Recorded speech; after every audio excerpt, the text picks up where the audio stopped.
Okay. I have a water. It's my pleasure to introduce the Rugby World Cup 2019 champions, South Africa.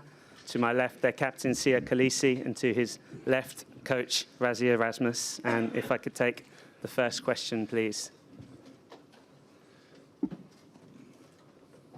Okay, the first question. Right here. Thank you.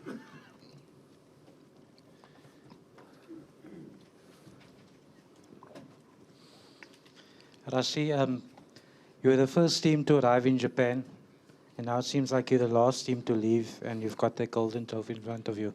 What does this moment mean to you?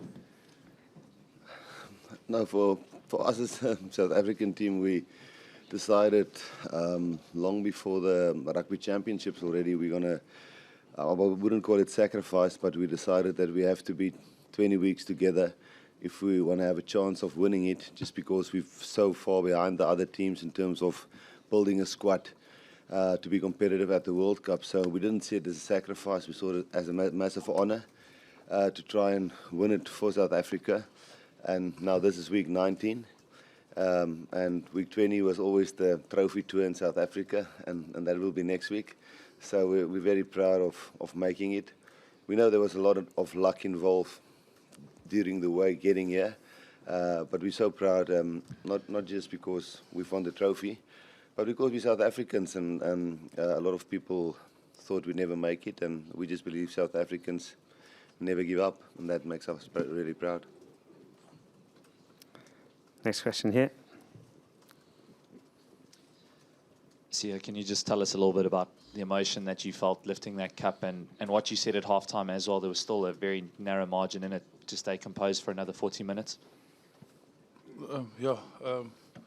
I honestly can't explain how I was feeling at that time, but to see the joy in my teammates' faces, that was the best thing, I think, for me, because I know how hard it worked and how hard the coaches have worked, and we're really just grateful, you know. But the way we played, we wanted to say thank you to our coach, who's came in and just changed a lot, and on the way that we saw rugby as well.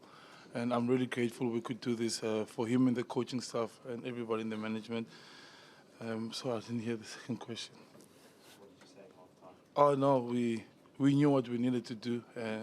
Coach kept it nice and simple. He just said keep on being physical and keep on going flat out on the scrums, and you know that's why he went for a 6-2 split. You know, we lost one or two guys at the beginning of the game, but we still had to keep on going because it was working for us. Not much was needed to say, just fix little small things.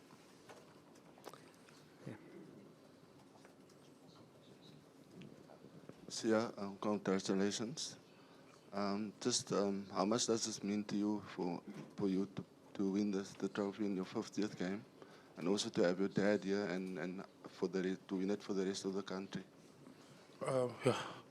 It's really, I think Coach said it earlier, how proud we are as South Africans, and we know how many people didn't give us a chance, but we had to believe in each other as a team and the people around and the plan. And you know, he kept on telling us how good we are, but you know, and it drove us to work hard, and it drove us to places we haven't been before. And yeah, it was special for all of us, and I've never seen such support from our people back at home, and I honestly don't think we could have done it without them, you know. And you know, everywhere we saw these videos, people sending videos, people coming together. It was really beautiful for us to see. And yeah, it was awesome to have my dad here. Really grateful that I could share this moment with him. It means a lot to him, and my best friend, obviously, for me. And yeah, it's just an absolutely amazing day for all of us. I can't say any more than that. Thank you, Sia. Here. A question for Rassie, please. Rassie, you did an incredible job on the England scrum, which was clearly a crucial part of the game. Can you tell us the story of that? Had you expected or in any way to be so successful in that part of the game? Had you planned for that specifically? Had you seen that as a specific English weakness, or was that just a very good part of the game for you? Yeah, look, the one thing I definitely don't want to do here is try and sound very clever afterwards, because I know that just pisses a lot of people off when you sit here afterwards and you're being clever about the things you planned beforehand. I just think it's a spin-off of the way we've played the previous 5 games with a 6-2 split as well. You keep your type 5 fresh, and especially in a 6-day turnaround. You know, the props we've played, you know, the front rowers and the hookers, none of them, they've all had more or less the same amount of minutes. And if you compare that to the amount of minutes, for example, Sinclair, well, they didn't have a lot today, but Sinclair and their props had. They had heavy loads in terms of playing 60, 70 minutes, where our guys were substituted 40 minutes, 50 minutes.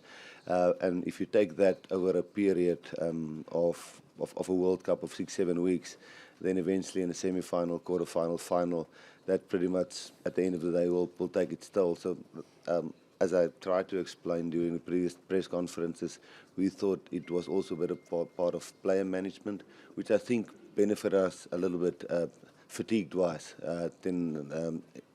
against the opposition at scrum time, because I don't think Coles is a bad scrummager or any of them are bad scrummagers. I just thought our guys were maybe a little bit fresher, both packs, first and second half. Thanks. 2 questions there. One, then the next. Rassie, well done.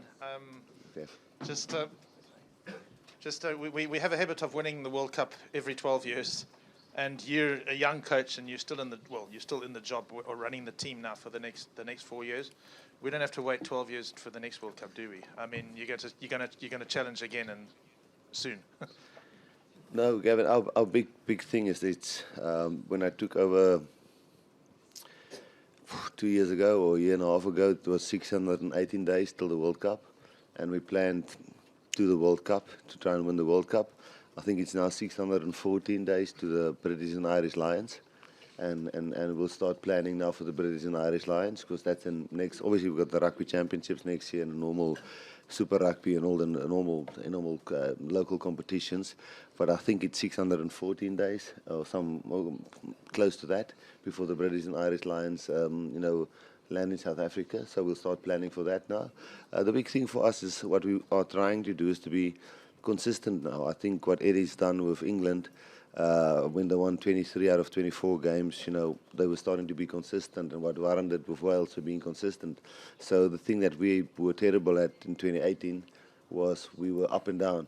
This year, we played 12 games and we lost 1, so we're getting that consistency back. And yes, we've got the World Cup here, but going into next year, you wouldn't lose the first Test match again. People forget about the World Cup. So we want to go and get consistency now and work towards the British and Irish Lions and next World Cup and so on. So hopefully we can get that right. Sia, a few years ago, South Africa were way down the rankings and they suffered a few heavy defeats. Can you just talk a bit about what Rassie's done for you, your teammates, to turn this around to this level? I think the first meeting we had it was in Joburg.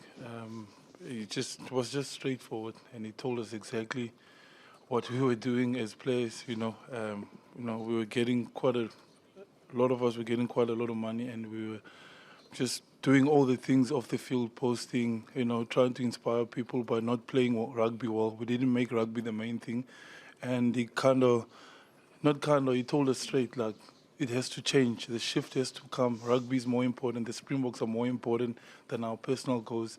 And as soon as the team does well, because there's so many people who spend their last salary to come and watch us play, and they want to see us give our best on and off the field. And that was the change of mindset, and we started working hard, and I think a lot of us got off social media just to make sure, we put our heart and soul on and off the field, and we challenge each other. And I think the most important thing that he brought in was honesty. He was always honest with all of us, announces the team, and he told no one-on-ones. It's just us as a team, which was really amazing. So you always knew where you stood, and you knew where the other guy was. So it was really special, and we're really grateful that he did it this way. It was tough at the beginning, but we got used to it.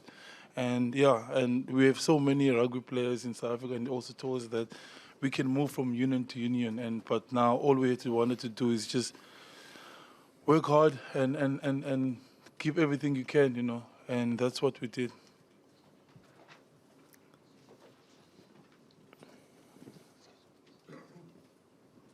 Yeah, a question for both Sia and Rassie. Sia, how conscious were you that this game was you were playing for your teammates, but also for your country, in the sense of the potential impact of you captaining the Springboks to win the World Cup? How conscious were you of that? And just, Rassie, related to that, how did you handle that? You know, that trying to maybe diffuse the pressure created by that. Can I go? Yes, Coach. No, we were quite honest about that with one another, and we actually took perfect examples about that, and we were being really honest about that, because for us as a group, that was my first World Cup as a coach, so certainly expectations. I think actually the first All Black game was a great test run for us in terms of handling pressure. We were terrible in that week, the way we were tense and talking about things, and we were just terrible. The whole week was a terrible build-up for that pool game, and then that actually taught us a lot about how we handled the quarter-final, semi-final, final, and so on. But overall, we started talking about what is pressure, and in South Africa, pressure is not having a job. Pressure is one of your close relatives being murdered. In South Africa, there's a lot of problems, which is pressure, and we started talking about things like that. And rugby shouldn't be something that creates pressure on you. Rugby should be something that creates hope. So we started talking about things that we've got a privilege of giving people hope, not a burden of giving people hope. But hope is not talking about hope and saying you got hope and tweet a beautiful tweet and things like that. Hope is when you play well and people watch the game on a Saturday and they have a nice braai, well, barbecue for people who doesn't know braai is, and have a nice barbecue and watch the game and feel good afterwards. And you know, no matter of your political differences or religious differences or whatever, for those 80 minutes you agree with a lot of things that you normally disagree. And we just start believing in that and saying, but that's not our responsibility, that's our privilege to try and fix those things. And the moment you see it in that way, you know, it becomes a hell of a privilege and you start working towards that. And I think that was the way we tackled this whole World Cup campaign. I hope that answers your question. I can't add anymore. It summed it up.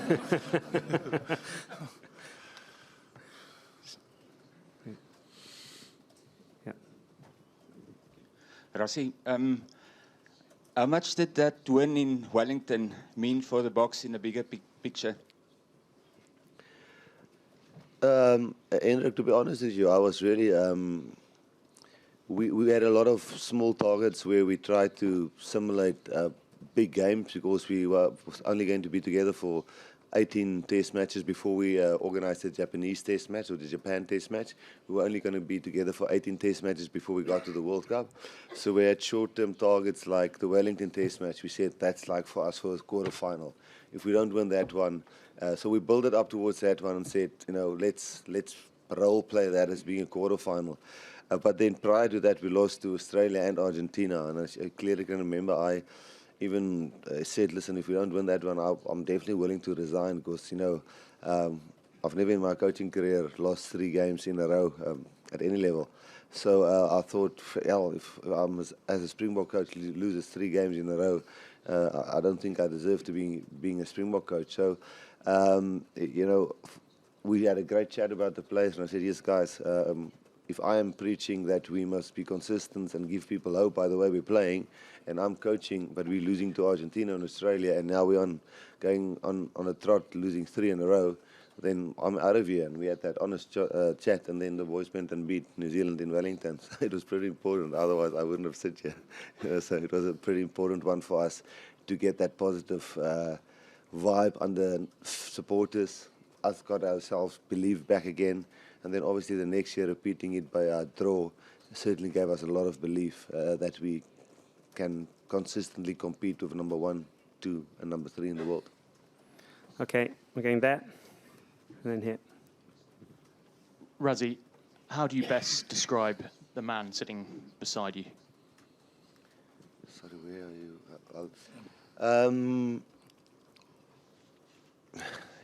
We had a good chat today, yesterday when he did the jersey presentation and he had his 50th test match running out in front. It's easy to talk about going through hard times and struggling to get opportunities what other people do, but I think it's tough to tell people that, listen, there were days where I didn't have food. There was days where I didn't have a lift to go to school, or I couldn't go to school, or I didn't have shoes to wear. And the moment you hear that a lot, you almost get used to that. As a teammate or a rugby supporter or anybody, or maybe you guys sitting here, maybe you hear that a lot. But when you sit down and you think about it clearly and you say, okay, but there was a stage when Sia went through stuff like that where he actually didn't physically have food or didn't have shoes to wear or couldn't get to school. And then you think, here he sits as a captain and he led South Africa to hold this cup. I think that should sum up what Sia is. Thank you, Rassie. It's the last two questions there, and final one here. Thanks. シアさんにお願いします。東京中日大友と言います。優勝おめでとうございます。ラグビーワールドカップでプールマッチで一つでも負けたチームが優勝したのは今回のボックスが初めてです。本当に苦しい中から勝ち上がってきたと思いますが、このストーリーはシアさんがここまで来るのに辿ってきた道と重なって見えます。この初めて負けを経験してチャンピオンになったということの感想を聞かせてください。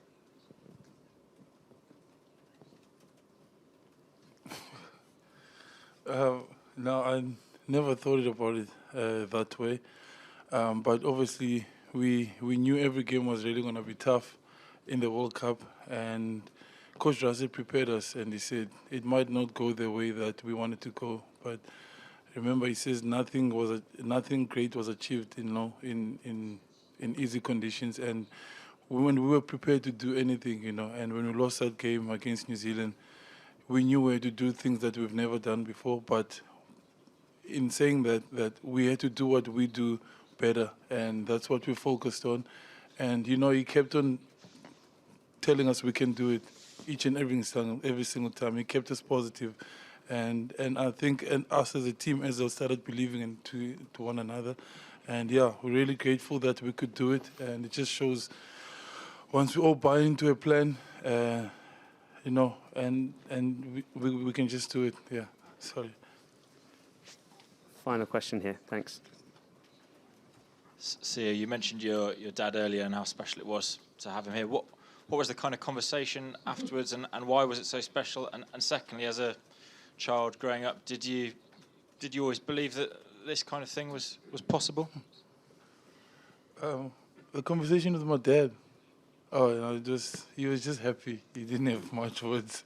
He just hugged me and he kissed me, and he was with the kids. So it was really amazing, and he was with the rest of the team, But no, he's much older than the players, but a lot of these guys are his heroes, And he knows me and Eben have been best friends since we were 18 years old, So this kind of friendship, how much this means to us, and I'm so grateful that I could bring him here. And the last question. As a child growing up, did you always believe that this kind of thing would be?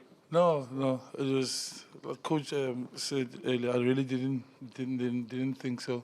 But obviously, as soon as I got my opportunity to go to a Model C school, and I was training and playing rugby each and every single day. My dad played and his grandfather played, so rugby wasn't a new thing for me. So it's always been in my family. And when I got my opportunity at Grey, and I just gave it my best shot. And when I got 16 years old, that's when I thought, okay, maybe I can make it out of this. And Coach Rassie luckily spotted me when I was 18 years old, and he brought me to the Stormers. And yeah, been working hard since then. Thank you very much, Rassie. Sia, congratulations, South Africa World Champions. Thank you. Thank you. Thank you.